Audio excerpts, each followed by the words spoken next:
Sebuah truk yang mengangkut singkong beserta 9 buruh terperosok ke dalam Sungai Buaya di Jalan Sumatera Lintas Timur, Desa Moro-Moro, Kecamatan Mesuji Timur, Kabupaten Mesuji, Senin siang. Truk terbalik dan terapung di sungai. Menurut saksi, kecelakaan berawal saat truk yang menuju arah Tulang Bawang gagal menyalip mobil karena terpergok bus dari lawan arah. Truk tanpa nomor polisi ini kemudian kehilangan kendali dan banting setir ke kiri hingga tercemplung ke sungai. Dari arah Simpang Pematang menuju ke Uni 2. Itu bermuatan apa, Pak? Bermuatan singkong dan tenaga kerja. Itu penumpangnya itu berapa orang, Pak? Penumpangnya jumlahnya ada 9, jadi satu mobil itu ada 10 orang berikut sopirnya. 10 orang berikut sopirnya. Ya. Ada yang meninggal dunia, Pak? Alhamdulillah tidak ada. Menghindari bis sehingga terjun. 9 buruh dan pengemudi truk selamat. Polisi meminta bantuan alat berat dari perusahaan perkebunan Al-Basia di daerah ini untuk mengevakuasi truk dari sungai. Truk berhasil dievakuasi dan kini ditahan di Polres Mesuji. Mustaqim melaporkan dari Mesuji.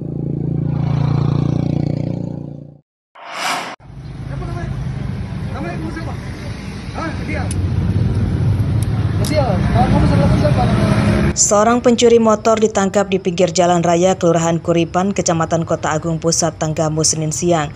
Tersangka bernama Edial, warga Wonosobo, Tanggamus. Pemuda 20 tahun ini tak melawan dan langsung diborgol. Dari hasil pemeriksaan polisi, motor yang digunakan tersangka rupanya hasil curiannya. Motor belum dijual karena akan dipakai sendiri. Tersangka Edial mencuri lebih dari 3 motor di wilayah hukum Polsek Talang Padang, Tanggamus bersama seorang temannya yang masih buron. Tersangka menyasar motor yang diparkir di depan rumah dan merusak kontak motor dengan kunci T.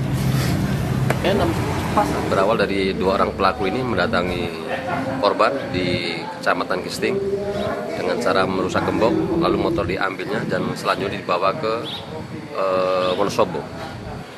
Untuk motornya motor apa, Pak, yang dicuri, Pak? Motornya yang diambil jenis Beat ya, Beat warna merah putih ya. Barang bukti yang kita amankan, Pak? Barang bukti dapat kami amankan itu ada 2 unit kendaraan bermotor ya, 1 Beat yang atas nama korban diambilnya, kemudian 1 punya pelaku. Sebagian motor curiannya telah dijual ke penadah dan hasilnya untuk foya-foya. Berapa kamu jual? 3.500.000, Pak. Kamu dapat bagian berapa dari jual ini? 3.500, Pak. 500, sisanya di bawah semua sih? Sultan, Pak. Sultan. Udah jual kemana motornya kemarin? Sama Yonda, Pak. Sama Yanda? Untuk apa duitnya? Belanja makan, Pak. Hah?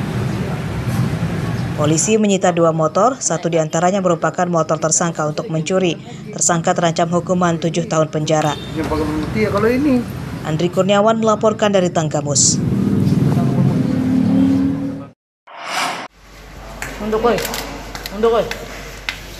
Dua pencuri motor asal Padang Ratu, Lampung Tengah ditangkap polisi Polresta Bandar Lampung Senin siang. Keduanya bernama Panji Yoga Saputra dan Sobri. Seorang teman tersangka telah ditangkap lebih awal sekitar 1 bulan lalu. Tersangka mencuri lebih dari 10 motor di Bandar Lampung. Mereka menyasar motor yang diparkir di minimarket dan indekos. Saat mencuri, tersangka juga melengkapi diri dengan senjata api rakitan untuk mengancam korban jika terpergok. Saya buat sehari-hari. Operandinya ya seperti biasa, mereka seolah-olah patroli dulu, nyari mana sasaran yang kira-kira parkir motornya jauh dari penglihatan pemiliknya. Seperti dia lagi belanja apa, parkirnya agak jauh. Barang bukti yang diamankan? Barang bukti yang diamankan senpi dan beberapa butir peluru berikut R2. Tersangka ahli dalam mencuri motor dan hanya membutuhkan waktu dalam hitungan detik saja. Modus tersangka merusak kontak motor dengan kunci T. Saya cuma mengintai. Nah, si Hendrik yang melakukan eksekusi itu, Pak. Eksekusinya gimana? Pakai kunci letter T itu, Pak, dia, Pak. Untuk kunci letter T. Kunci letter T. Dapat dari mana kunci letter T-nya? Dia buat sendiri, Pak. Buat sendiri? Iya, Siapa Pak. yang buat? Hendrik, Pak, yang buat sendiri. Buatnya di mana? Saya kurang tahu kalau buatnya, tapi dia udah ada. Nama kamu siapa? Tersangka menyewa sebuah kamar kos di Teluk Betung Selatan untuk menampung motor curian. Setelah dinilai situasinya aman, motor kemudian dibawa pulang kampung untuk dijual. Tersangka juga memalsukan STNK motor curiannya agar laku lebih mahal. Atas perbuatannya, tersangka terancam hukuman 7 tahun penjara. Robi Laste melaporkan dari Bandar Lampung.